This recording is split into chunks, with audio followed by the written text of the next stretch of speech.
Hello everyone, in this video I'm going to show you how you can create the horror graffiti text effect in CapCut PC.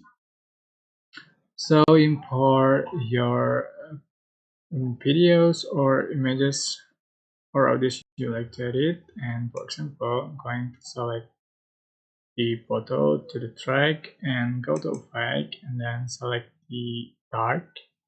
So you can find horror graffiti. This is perfect. You can um, join prop first to be able to use this effect.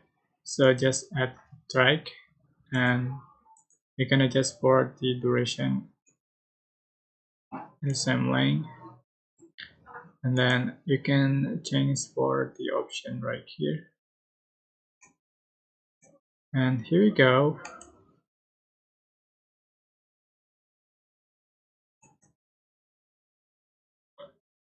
So that's how you can add the horror gravity text effect. I hope this tutorial was helpful for you.